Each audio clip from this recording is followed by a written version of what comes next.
کہ نبی کریم صلی اللہ علیہ وسلم کے اخلاق کو دیکھو، کردار کو دیکھو، زندگی کو دیکھو،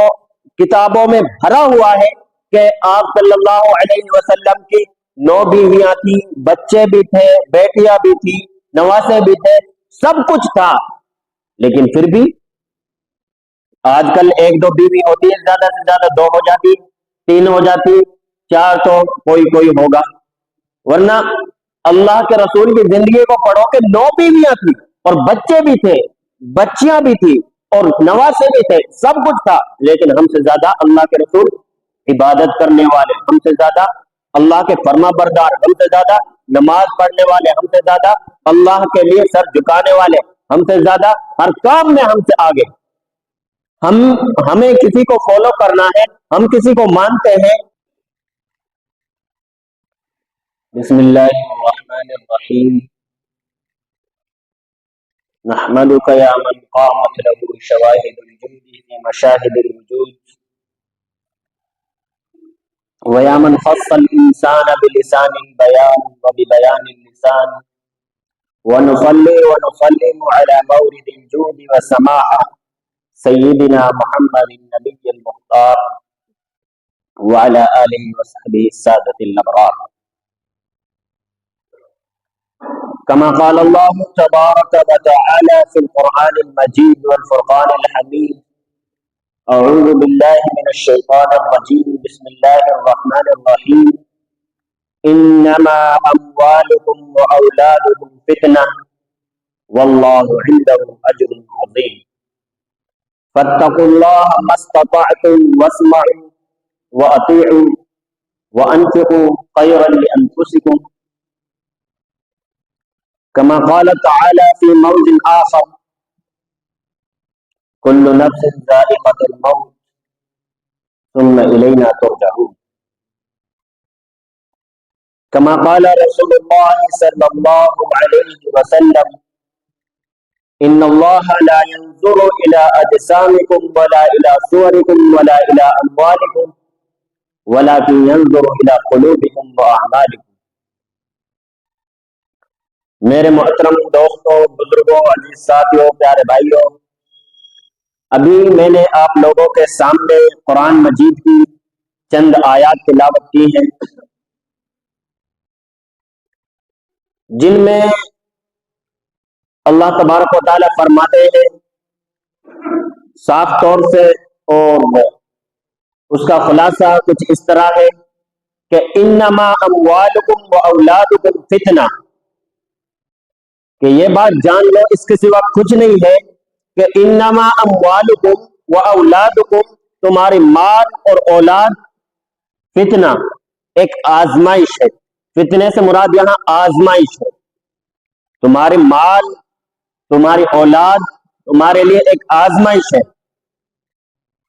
واللہ عنہ اجر عظیم، اور اللہ کے یہاں بڑا اجر ہے، بڑا ثواب ہے۔ اب اس کا خلاصہ یہ ہے کہ انسان اگر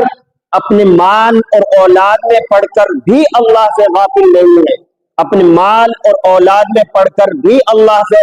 غافل نہیں رہتا ہے، اللہ کی فرما برداری کرتا ہے، اللہ کی مانتا ہے، اللہ جو کہتا ہے وہ کرتا ہے، تو اس کے لیے ہے واللہ عنده اجر عظیم، جو اجر عظیم کا وعدہ ہے، بڑے اجر کا وعدہ ہے، جو اللہ نے کہا ہے کہ اللہ کے پاس اس کے لیے اجر عظیم ہے، وہ تب ہے تب آپ مال اور اولاد میں پڑھ کر بھی اللہ سے غافل نہ ہو۔ اب اس چیز کو ایک چیز سے سمجھ سکتے ہو، ایک چیز اس کا خلاصہ کر سکتی ہے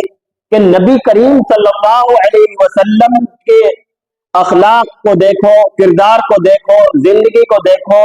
کتابوں میں بھرا ہوا ہے کہ آپ صلی اللہ علیہ وسلم کی 9 بیویاں تھیں، بچے بھی تھے، بیٹیاں بھی تھی، نواسے بھی تھے، سب کچھ تھا، لیکن پھر بھی آج کل 1-2 بیوی ہوتی ہے، زیادہ سے زیادہ 2 ہو جاتی، 3 ہو جاتی، 4 تو کوئی ہوگا، ورنہ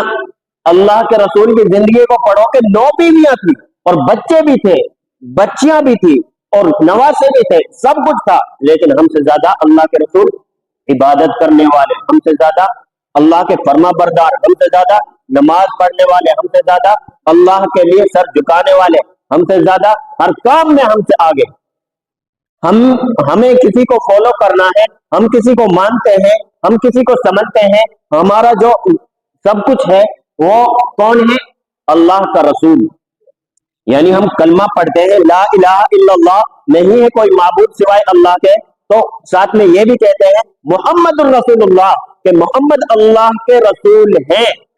یہ مانتے ہیں۔ تو اب اس کی زندگی کو پڑھو، اس کی زندگی کو دیکھو، اس کی زندگی کو سمجھو، تو دیکھنے کو ملے گا کہ ہم سے زیادہ اللہ کے رسول کے پاس یہ چیزیں تھی۔ یعنی اگر ہمیں کسی کام میں کوئی چیز لگاتی ہے، بیوی کے پاس ٹائم یا بچوں کے پاس ٹائم یا ادھر ادھر کے کام، یہ تو ہم سے زیادہ نبی کے پاس تھے، پھر بھی ہم سے زیادہ عبادت گزار، ہم سے زیادہ اللہ کے سامنے رونے والے، ہم سے زیادہ اللہ کے سامنے گڑ گڑانے والے، ہم سے زیادہ اللہ کے سامنے سجدہ کرنے والے۔ یہ ایسا کیوں؟ حالانکہ نبی کے بارے میں یہ کہا جائے معصوم تھے، بے گناہ تھے، کوئی گناہ نہیں ہوا، نہ گنہگار تھے، کچھ بھی نہیں تھا، پھر بھی سب ایسا کیوں؟ کیونکہ وہ اللہ کے رسول ہمیں سمجھانے کے لیے، اللہ کے رسول یہ بتانے کے لیے کہ زندگی وہ ہے، آپ سمجھو گے تو یہی چیز نظر آئے گی کہ چلو یہ آپ صلی اللہ علیہ وسلم کے، پھر اس کے بعد صحابہ پہ نظر ڈالو، صحابہ کرام پہ نظر ڈالو، ان کے بیوی بھی تھی، بچے بھی